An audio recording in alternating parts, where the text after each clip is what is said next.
Assalamualaikum warahmatullahi wabarakatuh. Halo teman-teman, apa kabar? Baik-baik saja ya. Semoga di masa pandemi ini Anda semua sehat walafiat, ya, tetap semangat untuk mau mengikuti lab skill. Semoga saja lab skill untuk kali ini Anda sukses semuanya. Walaupun ANC ini antenatal care harusnya memakai pasien, tetapi kali ini kita langsung ke pantum atau manekin aja. Siap? Kita mulai ya teman-teman ya. Setelah pasien datang ya, kita anjurkan untuk berbaring di tempat tidur ya. Setelah itu kita siapkan alat dulu.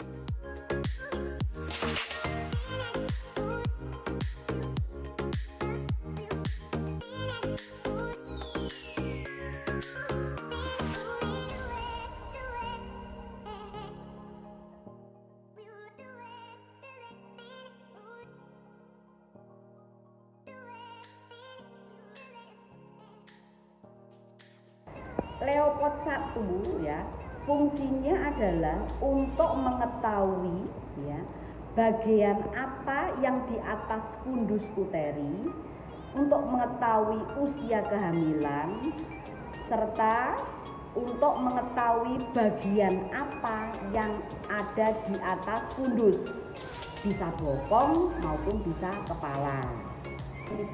Bajunya kita buka, di atasnya simplisis. Ini baju atas kita buka di atas di fundus. Nah, setelah itu kita Leopard 1 searah 1 begini ya, kita tentukan ya, saya ulang dari sini, dari atas simplisis, ini namanya simplisis, ini fundus. Kita jalan, kita susuri perlahan, jalan berhenti sampai mendekati fundus. Setelah sampai fundus, tangan kita berdiri, ambil namanya metlen, kita metlen pas di 0, kita selipkan di tangan kita ukur sampai dengan di atas simplisis. Nah, ya, jika bulat keras ya melenting itu adalah kepala. Jika lunak tidak melenting berarti adalah bokong. Jadi letaknya di sini adalah letak bokong ya. Saya ulang lagi, kita goyang begini. Apabila dia itu keras, bulat ya, melenting, dia adalah kepala. Jadi letaknya adalah nanti letak sungsang. Kalau dia di sini ada lunak ya, tidak melenting ya, tidak bulat, berarti dia adalah bokong. Lanjut ke Leopard 2. Leopard 2 itu fungsinya adalah untuk mengetahui ya bagian apa yang ada di perut ibu bagian kanan dan perut bagian kiri ibu. Bisa punggung ya, bisa punggung kanan atau punggung kiri. Kalau di punggung kanan berarti sebelah kirinya adalah bagian terkecil janin, antara lain bisa tangan, bisa siku, bisa juga kaki dari janin.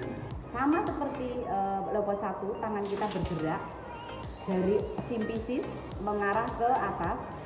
Nah, setelah ketemu di samping pusat kiri dan kanan, salah satu tangan mendorong ke bagian lainnya. Kita dorong, kita dorong begini. Nah, kita dorong begini, kita dorong ini. Yang tangan yang tidak mendorong, kita melakukan perabaan. Nah, kita perabaan. Kita tentukan punggung misalnya. Kalau ketemu di sini adalah cembung, kokoh, keras, panjang, ini panjang seperti papan. Ini adalah punggung. Ya, saya ulang. Kokoh, ya, panjang, rata, keras seperti papan, dia adalah punggung. Nah, setelah itu kita dorong yang punggung tadi ke arah berlawanan, kita dorong begini. Nah, tangan yang tidak mendorong kita meraba. Kita meraba bagian-bagian terkecil dari janin. Contohnya apa? Kaki ya. Jari-jari, tangan, bahkan siku. Kalau pada saat kita meraba begini menendang, berarti dia adalah bagian terkecil janin, berarti kaki, ya, kaki dan tangan. Dapat disimpulkan bahwa letak punggung janinnya ada di bagian kiri atau puki.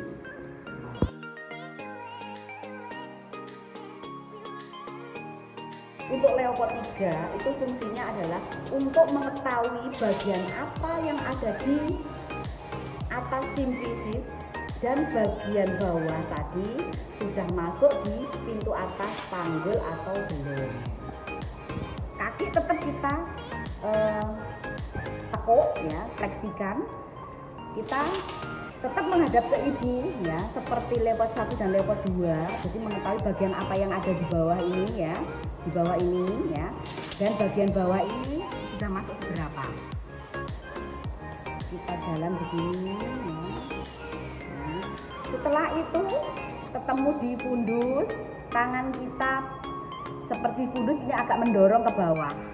Nah, setelah mendorong di bawah, nah kita perhatikan di bawah ini tangan kita terpusat di bagian tangan bawah kanan ya, tangan kanan tulis ini ya.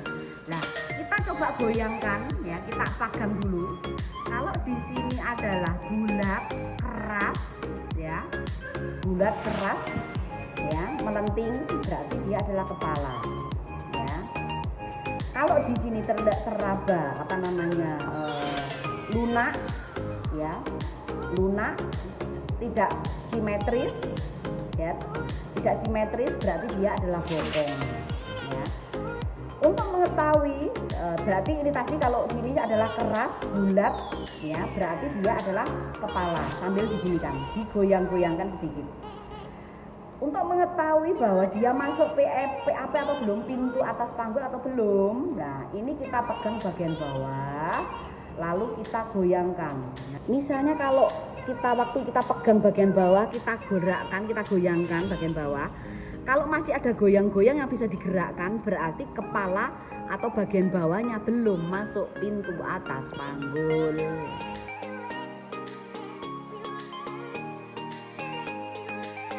Leopard 4, jangan lupa kita berbeda dengan Leopard 1 dan 2 dan 3 karena kita menghadap ke pasien.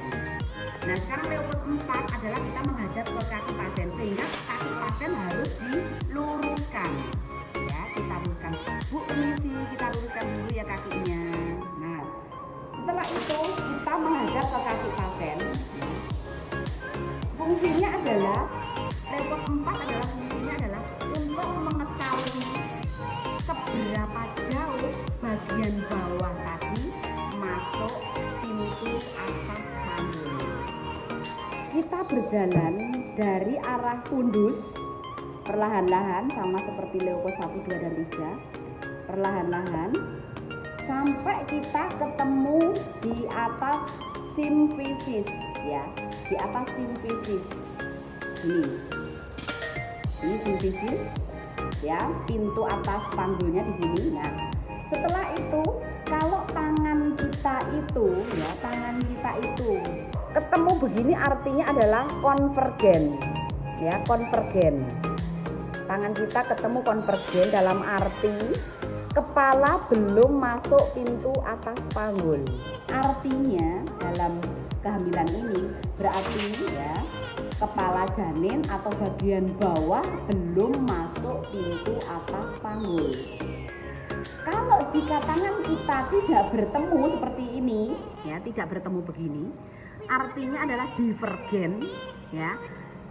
Dalam arti kepala atau bagian bawah janin yang ada di simfisis tadi sudah sebagian masuk pintu atas panggul.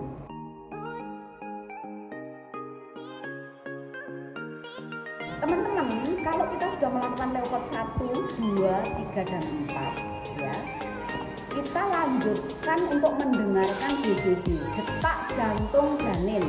Bisa menggunakan ini funandoskop ya, atau bisa menggunakan dengan Doppler, alatnya seperti ini ya. Tuh. Nah, kenapa kok DJJ ini terakhir? Karena apa? DJJ ini ikut runtuh ya bersamaan dengan Leopold II. Karena Leopold II tadi adalah untuk mengetahui bagian apa yang ada di samping kanan perut ibu dan samping kiri perut ibu.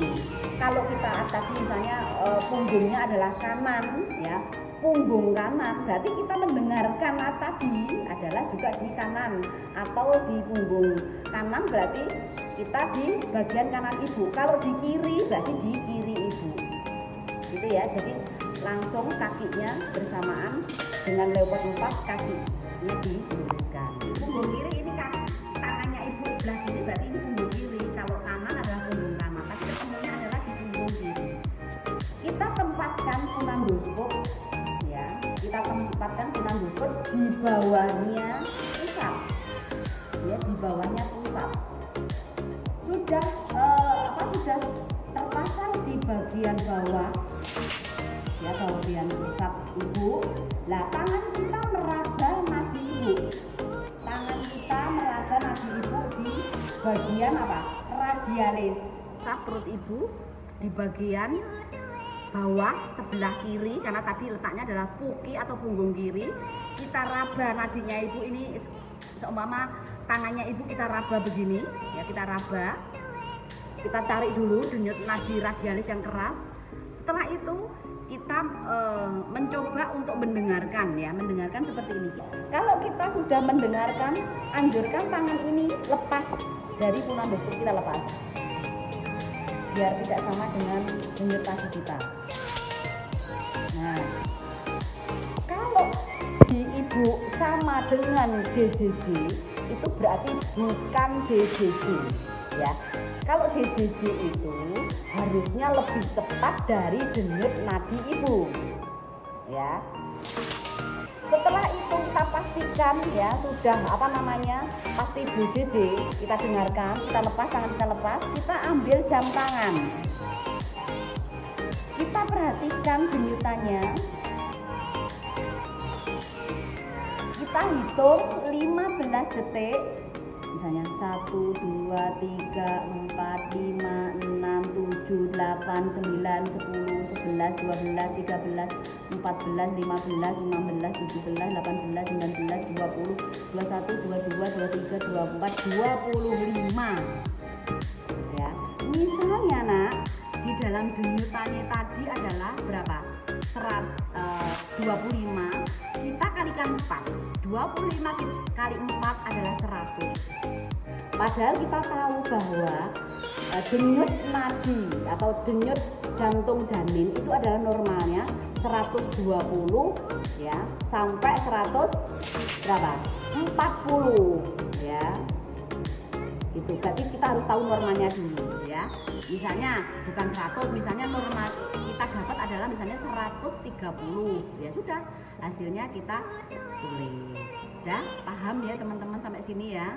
Tadi menggunakan kita pemeriksaan tadi DJJ tadi dengan funendoskop ya, memakai telinga kita ya, secara ini biasa kita lakukan di puskesmas, tetapi ada juga menggunakan namanya Doppler.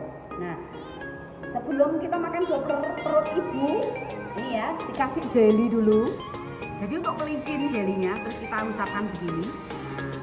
Setelah itu alatnya kita taruh di tempat tadi. Nah ini setelah itu kita on kan. Nah kita on. Nah ini digerak-gerakan, cari denyut jantung janin yang terkeras. Kalau udah ketemu, nah kalau udah ketemu begini, kita taruh dulu, kita ambil arloji. Misalnya duk duk duk duk duk 1 2 3 4 5 6 7 8 9 10 11 dan seterusnya. Setelah itu sudah nilainya sudah kita matikan ya nak. Gini matikan. Nah bunyi tik. Nah setelah itu kita ambil. Misalnya boleh ada tisu, misalnya kita bersihkan. Nah kita bersihkan ya. Kalau sudah teman-teman jangan lupa ya, ini baju-baju ibu kita tutupkan ya, posisi kakinya kita luruskan ya, kakinya kita luruskan ya. Setelah semua selesai dari perasaan Leopard 1, Leopard 2, Leopard 3, Leopard 4, hasilnya jangan lupa dikasih tahu sama ibu. Karena apa? Ibunya juga wajib tahu ya. Dari hasilnya, denyut jantung janinnya, letaknya, posisinya bayi itu harus dikasih tahu semua sama ibu, karena ibu adalah wajib untuk tahu. Jangan lupa teman-teman tetap ya belajar, nanti PPT-nya nanti akan saya share ke teman-teman. Jangan lupa belajar ya, ingat, karena apa, ujian ini adalah penentuan Anda untuk mendapatkan nilai. Ingat ya, maternitas adalah 6 SKS, sehingga berusaha untuk mencari nilai yang sebaik-baiknya. Oke, terima kasih. Wassalamualaikum warahmatullahi wabarakatuh.